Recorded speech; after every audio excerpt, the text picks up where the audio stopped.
Patrícia chegou em sua casa após um dia de trabalho e, infelizmente, levou uma grande surpresa quando percebeu que havia alguém escondido lá dentro. Essa pessoa acabou tirando a vida de Patrícia em um ataque brutal. Oi, gente, meu nome é Suelen e os vídeos do meu canal é destinados a contar casos criminais, histórias que aconteceram com pessoas reais. O caso dessa semana é o caso da Patrícia Mary e para me ajudar logo de cara, já deixa por favor para mim seu like.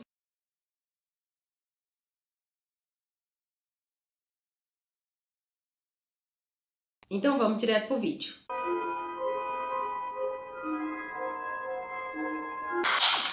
Patrícia nasceu em 11 de abril de 1947 em Osney, Nova York. Ela era a filha mais velha entre seus 6 irmãos. Depois do colégio, ela acabou frequentando a faculdade e se tornou uma professora de espanhol. Ela era muito amada por todos os seus alunos e colegas de trabalho. A Patrícia acreditava muito na bondade das pessoas. Ela era uma mulher muito religiosa. Depois que ela já estava trabalhando, a Patrícia conheceu um homem que se chamava George Trovato. Esse homem também era um professor e ele estava trabalhando em seu primeiro emprego. George e Patrícia começaram então a ter um relacionamento. Eles estavam apaixonados e depois de um tempo os dois se casaram. No ano de 1979, George e Patrícia deram à luz a sua primeira filha, uma linda garotinha que eles deram o nome de Anne Trovato. Em meio a trancos e barrancos, o casal levava o seu casamento para frente e em 1981 eles deram à luz a seu segundo filho, um garoto que eles dariam o nome de John Trovato. Logo após o nascimento de John, Patrícia e George decidiram por se separar. Patrícia era uma mãe incrível, atenciosa, generosa e muito bondosa. Porém, o casamento dela com George não estava dando certo já há algum tempo e esse seria o motivo da separação. Patrícia então decidiu voltar a morar com seus pais, que já eram idosos e assim ela também poderia cuidar dos dois, e então ela acabou cuidando dos seus filhos sozinha, sem a ajuda de George. Os anos foram se passando e Anne e John cresceram. Anne se tornou uma garota muito bonita e talentosa. É dito que os cartões de Natal que eles enviavam para os familiares era de responsabilidade dela. John, por sua vez, também se tornou um garoto muito bonito. Ele era responsável e muito trabalhador. Algumas pessoas relatam que John era a luz na vida de Patrícia. Ela era completamente apaixonada pelo seu filho. No ano de 2002, Patrícia, então com 55 anos, decidiu se aposentar. Ela queria viver uma vida mais tranquila e poder aproveitar mais seus filhos, pois a vida toda ela trabalhou. Mas o que Patrícia jamais imaginaria era que uma grande tragédia iria acontecer em suas vidas. 1º de agosto de 2002, pouco tempo depois da morte dos pais de Patrícia, seu filho John também se foi. John havia comprado uma moto e no mesmo dia em que foi fazer o exame de habilitação, exame esse que ele teria passado, John foi voltar para sua casa e acabou sofrendo um acidente. Infelizmente, ele veio a óbito no mesmo momento. Um carro teria fechado sua moto, o que teria derrubado John da motocicleta e feito ele bater na guia. Patrícia, depois de ficar sabendo da notícia, infelizmente entrou em uma depressão. Ela por muito tempo não quis fazer parte da sociedade e só ficava fechada em casa. Mas em um grande respiro que ela deu, ela decidiu que seria melhor voltar a dar aulas e frequentar mais a igreja. Ela decidiu então ocupar a cabeça para poder sair de todo aquele sofrimento causado pela morte de seu filho. Essa tragédia, infelizmente, também atingiu Anne, que não soube lidar com toda essa situação e começou a fazer uso frequente de bebidas alcoólicas. Anne começou a sair, frequentar baladas e ela era frequentemente vista em um estado de embriaguez. Ela saía de casa durante a noite e voltava somente pela manhã. Mas ainda no final de 2002, Anne precisou parar com a sua vida de rebeldia quando descobriu que estava grávida. Essa notícia veio como uma luz na vida de Anne e sua mãe, que ficaram muito felizes sabendo que teriam um novo serzinho ali para alegrar as suas vidas. Então, em 2003, Ariana Trovato veio para a vida das duas, cheia de saúde, uma bebezinha linda. Isso fez com que as duas conseguissem sair de um estado de trevas que suas vidas estavam andando. Porém, elas também não imaginavam que após algum tempo, uma nova tragédia iria acontecer. Ou talvez imaginavam. No dia 14 de maio de 2006, A irmã de Patrícia, uma mulher que se chamava Maureen, ligou para Mike, que também era irmão de Patrícia. Maureen não morava na mesma cidade que ambos, Patrícia e Mike. Ela disse ao irmão que estava há aproximadamente 3 dias tentando entrar em contato com Patrícia. Porém, o seu telefone só dava caixa postal, ninguém atendia e ninguém retornava suas ligações. Maureen ainda disse para Mike que havia convidado Patrícia para passar o Dia das Mães em sua casa e ela teria deixado para dar a resposta depois. Ela tentava entrar em contato com a irmã para saber qual seria a sua resposta. Mike então se ofereceu para ir até a casa de Pat, que morava próximo ao lugar onde ele morava. Ele então se dirigiu ao local junto com sua esposa e seu filho. Quando chegou lá, Mike percebeu que o carro de Patrícia estava na garagem da casa. Logo então, ele chamou na porta da frente, bateu, mas ninguém respondeu. Mike deu uma volta ao entorno da casa e percebeu que todas as janelas e portas estavam trancadas. Assim então, Mike ligou novamente para Maureen, perguntando a ela o que ela queria que ele fizesse. Maureen disse a Mike que apenas esperasse lá, pois ela já havia chamado a polícia e que estava a caminho. Quando os policiais chegaram ao local, fizeram praticamente a mesma coisa que Mike já havia feito. E então disseram para Mike que não poderiam entrar na residência, pois não tinha nada estranho e nenhum sinal de arrombamento na casa. Mike então pediu para que os policiais esperassem que ele entraria na casa. Assim que ele entrou na residência da irmã, andando um pouco para o fundo da residência, Mike infelizmente encontrou Patrícia caída no chão, já sem vida. Nesse momento ele gritou e os policiais entraram na casa. Aparentemente, Patrícia perdeu a sua vida por causa de golpes causados por uma faca. O investigador, que se chamava Tom Reddy, foi chamado para o local. Quando ele chegou lá, ele descreveu que viu Patrícia caída de costas com um saco plástico em sua cabeça. Ao lado de Pat também havia um taco de beisebol, que seria de alumínio, e uma faca. Ele descreveu tudo aquilo como um ataque brutal. A casa não havia sido arrombada e Patrícia também não havia sofrido nenhum tipo de agressão sexual. Mas uma coisa que chamou a atenção foi que em cima do corpo de Pat havia um bilhete. Esse bilhete não fazia muito sentido aos policiais, pois ele havia palavras e frases meio desconexas. Ali no bilhete estava dizendo: Patrícia me deve, pague meu dinheiro, como se fosse um recado para alguém. Também havia menções sobre o irmão de Patrícia e Maureen, sua irmã, e também havia algo no bilhete, parecendo alguma ameaça de sequestro contra a Ariana, a neta de Patrícia, filha de Anne. As investigações começaram e os investigadores acreditavam que Patrícia conhecia a pessoa que teria tirado sua vida, pelo fato de sua casa não ter sido arrombada. Eles também acreditavam de imediato que a faca, o taco e aquele bilhete teria sido colocado ali propositalmente, como se fosse para confundir os detetives.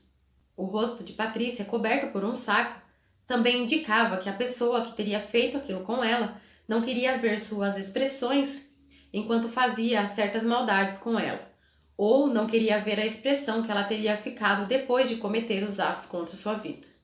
Os policiais também descobriram que aproximadamente 2 semanas antes, Patrícia havia ligado para a polícia relatando que tinha sido seguida e que sua casa parecia estar sendo vigiada.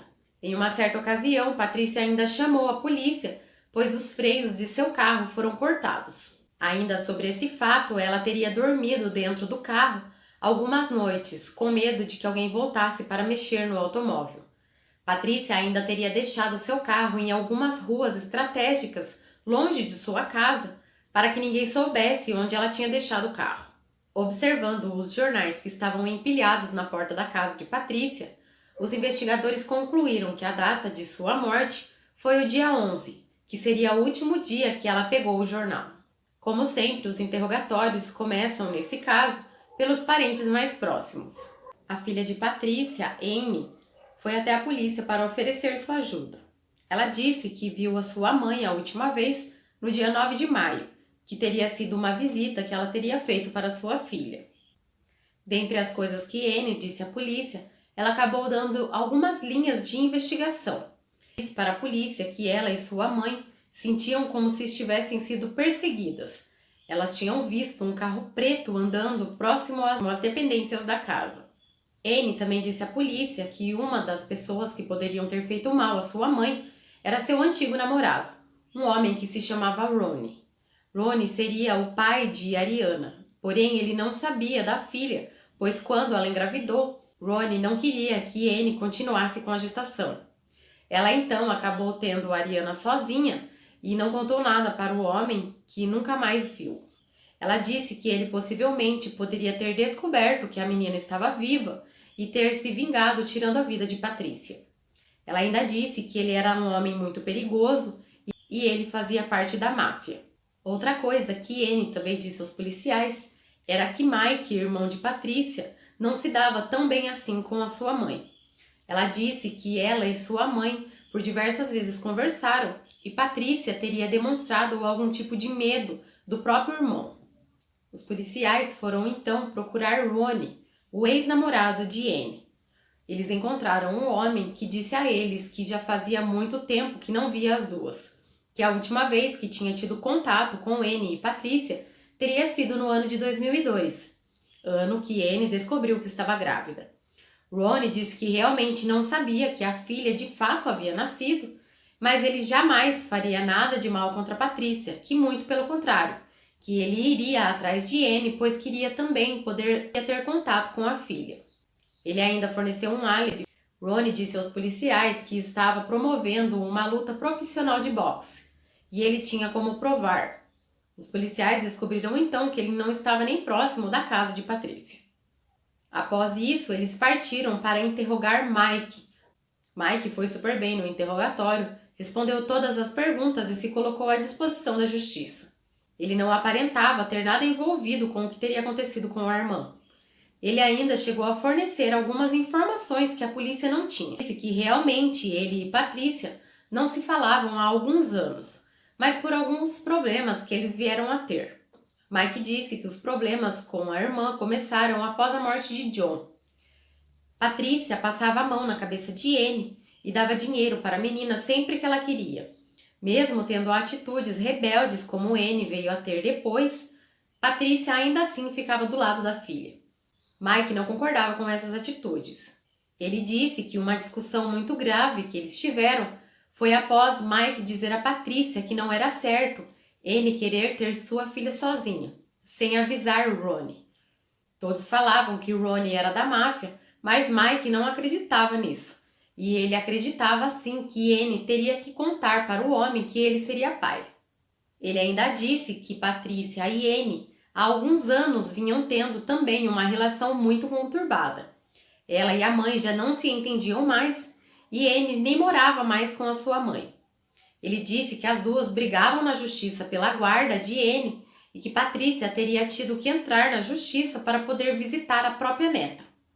Os policiais nessa altura não tinham nenhuma desconfiança contra Anne, mas decidiram começar a investigar como era essa relação de mãe e filha. Anne havia fornecido um álibi sólido para o dia 11.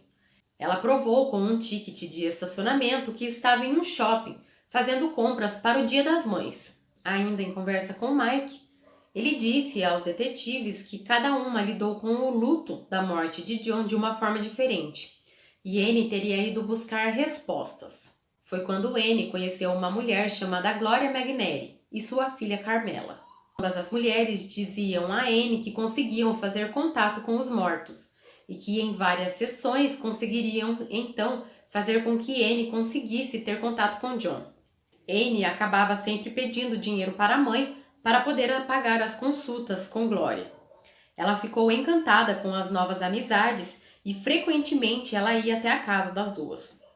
Investigadores descobriram que Anne tinha uma teoria de que alguém havia mexido na moto do seu irmão e por isso ele teria sofrido o acidente. Gloria e Carmela conseguiram convencer Anne de que em algum momento, após algumas sessões, John poderia contar à irmã quem teria feito mal contra ele. Ela era completamente manipulada pelas duas. Em alguma altura das sessões, Gloria e Carmela começaram a jogar Anne contra sua própria mãe. Carmela disse a ela que ela não poderia confiar em ninguém, que somente as duas eram de verdade suas amigas. Gloria e Carmela se apegaram demais a Ariana, e depois disso jogavam cada vez mais Anne contra sua própria mãe. Elas diziam que Patrícia e Mike queriam tirar a vida de Ariana. Elas começaram a criar inúmeras teorias e, infelizmente, Anne começou a acreditar em tudo o que as duas diziam. Ela chegou ao ponto de ficar paranoica e não querer de forma alguma que sua mãe visse sua filha. Logo, Anne, influenciada pelas amigas, começaram a mexer nas coisas que teriam sido do acidente de John. Ela pegava o capacete e as botas que o rapaz usava no momento do acidente e colocava em lugares da casa que qualquer um que entrasse pudessem ver. Ela colocava o capacete em cima da geladeira e as botas na sala da casa. Porém, isso acabava mexendo muito com as emoções de Patrícia. As botas de John estavam da mesma forma da data do acidente. Ainda tinham sangue seco. E o capacete havia tido sua viseira toda estraçalhada e estava em um estado bem degradado. Ela falava para todos que Patrícia conversava com John o dia inteiro na casa, como se o garoto estivesse presente. Ela começou a agir de uma forma para tentar enlouquecer a sua mãe. Então, após 2 anos do nascimento de Ariana, Anne decidiu morar com Glória e Carmela. Patrícia, ainda assim, continuava ajudando sua filha financeiramente, pois Anne não trabalhava. Mesmo com a relação das duas estando completamente deteriorada, Patrícia pensava muito em Ariana, sua neta. Por isso, continuava ajudando a filha. Mas para Anne, nada era o suficiente. Ela começou a roubar coisas da casa de sua mãe e chantageá-la pedindo dinheiro em troca, para que pudesse devolver as coisas. Ela ainda dizia a Patrícia que se ela não desse dinheiro a ela, ela também não conseguiria ver mais a neta. Após tantos conflitos, foi então que Patrícia foi até a justiça para ter o direito legal de poder visitar sua neta. Ela também entrou com um pedido de guarda da menina. Elas iam levando a vida da maneira que podiam e foi quando tudo começou a piorar. Anne recebeu um e-mail que jurava ser enviado pelo seu próprio irmão. No e-mail, o irmão alertava a Anne sobre Patrícia. Dizia que ela era uma mulher perigosa e faria mal a Ariana. Ele também dizia no e-mail que o tio Mike e a tia Maureen queriam tirar a vida de Ariana e que Anne devia tomar muito cuidado com todos. E Anne já estava no meio de uma trama tão diabólica que sua mente já acreditava que o seu próprio irmão poderia ter enviado a ela um e-mail do mundo dos mortos.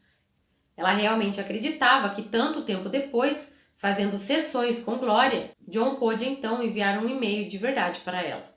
Os investigadores também descobriram que a própria Glória e Carmela tentaram entrar com uma ação judicial para poder internar Patrícia, alegando que a mulher estava fora de si. Se elas tivessem sucesso, Anne teria total controle dos bens da mãe.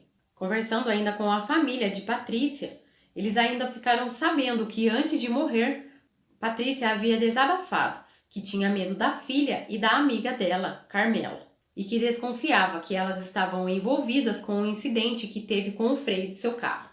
Após os investigadores ficarem cientes dessa possível ação que Glória e Carmela haviam movido contra Patrícia, Glória foi chamada para interrogatório, mas também forneceu um álibi sólido para o dia 11 de maio. Os investigadores foram então conferir melhor o álibi que Anne havia dado. Ela havia dito que estava em lojas do shopping no dia 11. Esse shopping ficava aproximadamente 30 quilômetros de distância da casa de Patrícia. Ela deu aos detetives até o nome das lojas que ela teria ido fazer compras.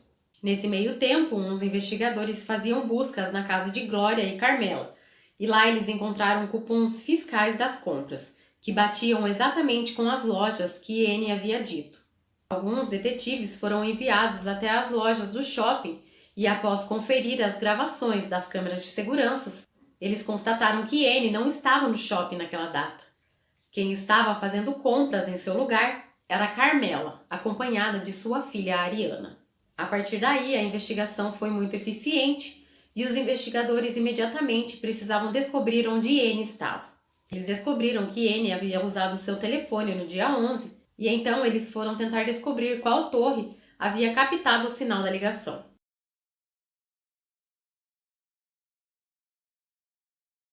Essa torre ficava próxima à casa de sua mãe. Ela usou o telefone próximo à casa da sua mãe no dia em que sua mãe havia sido morta. Também descobriram que no dia 13 de maio, alguém ligou para um órgão de proteção à criança denunciando o abuso. O endereço da denúncia era a casa de Pat. Os detetives tentaram rastrear a ligação, mas descobriram que ela havia sido feita de um telefone público. Porém, eles descobriram o local do telefone e conseguiram puxar imagens. A pessoa que aparecia no telefone era a Anne Trovato. Qual seria então o interesse de Anne em enviar alguém para a casa de sua mãe no dia 13?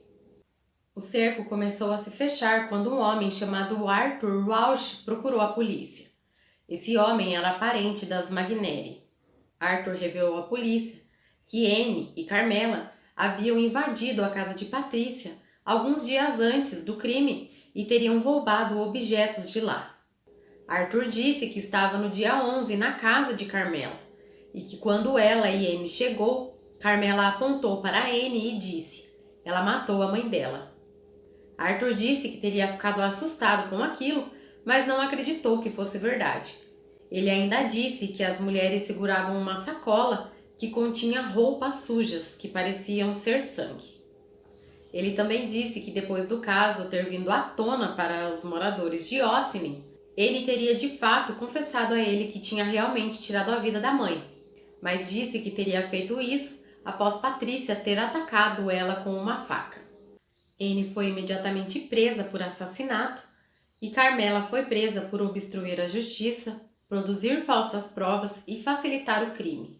Com base nas provas e testemunhos recolhidos pela promotoria, no dia 11 de maio de 2006, Carmela deixou Anne próximo à casa de sua mãe e depois se dirigiu para o shopping para poder produzir a prova que seria o ticket de estacionamento. Tudo teria sido premeditado. Anne, então, sabendo dos horários de sua mãe, entrou por uma das janelas do fundo da casa e ficou escondida lá dentro. Quando Patrícia chegou em casa, foi surpreendida pela própria filha, que acabou a atacando violentamente. Patrícia, que era uma mulher boa e se dedicou a vida toda a ensinar espanhol a seus alunos, foi atacada com um taco de alumínio e recebeu pelo menos 5 golpes em sua cabeça. Após cair, Patrícia levou 25 facadas. Anne, por ter um vínculo com sua mãe, colocou o saco em sua cabeça para não ver as expressões que a mãe faria. Após isso, Anne montou toda a cena do crime e colocou o bilhete sobre o corpo da própria mãe para confundir a investigação e de alguma forma deixar suspeitas contra seu tio Mike e sua tia Maureen. O motivo de tudo isso seria que Anne realmente acreditava que sua mãe faria mal à sua filha e com ela morta não teria ninguém que ameaçaria tirar a menina de Anne. Fora o motivo financeiro, pois Anne teria total controle dos bens da mãe e com a mãe morta ela teria ainda direito a um seguro de vida. Após alguns dias ainda da morte da mãe, Anne ligou para o seu tio Mike e disse a ele que ele não ficaria com nada, ela ficaria com tudo. No julgamento, Anne ainda tentou de alguma forma jogar a culpa em Arthur Walsh, que foi a testemunha principal do caso. Ela disse que ele havia matado sua mãe e teria armado tudo isso contra ela. Nenhum dos familiares testemunhou a favor de Anne. A maioria de seus familiares prestaram seu testemunho para a promotoria. Eles sabiam de tudo o que vinha acontecendo na vida de Patrícia e Anne. Após Anne ser presa, Ronnie, o pai então de Ariana, conseguiu ficar com a guarda de sua filha, que cresceu ao lado do pai amoroso, que nem de longe seria da máfia. No julgamento de Carmela, que aconteceu algum tempo depois, Anne testemunhou e disse que a amiga não tinha nada a ver com nada do que tinha acontecido. Carmela foi absolvida da acusação de facilitação do crime, mas foi condenada por produzir provas falsas e obstrução da justiça. Ela foi condenada a 7 anos de prisão, com a possibilidade de condicional após 2 anos e meio. Gloria Magneri não foi acusada de nada. Anne, por sua vez, foi condenada à prisão perpétua, com possibilidade de liberdade condicional após 25 anos de prisão. A Ariana, filha de Anne e neta de Patrícia, disse que não entende como uma mulher tem coragem de tirar a vida da própria mãe. Ronnie disse que o legado do caráter de Patrícia e o seu jeito meigo de acreditar na bondade das pessoas cresceram junto com Ariana. que ela tem as mesmas características da avó. Esse foi o caso da semana, eu espero que vocês tenham gostado. Eu peço desculpa pelos barulhos, porque provavelmente vocês ouviram aí no fundo barulho de obra, até grito de criança e latido de cachorro, mas eu espero muito que vocês tenham gostado do vídeo. Como sempre, deixe um coração em homenagem à Patrícia aí nos comentários, que era uma mulher excepcional, criou seus filhos, mesmo com sua filha não morando mais na sua casa, ela ainda ajudava a filha. Infelizmente, ela teve aí essa reação da própria filha, que nós que somos mães jamais imaginamos uma coisa dessa. Um beijo para vocês e até o próximo caso. Não esqueça de se inscrever no canal.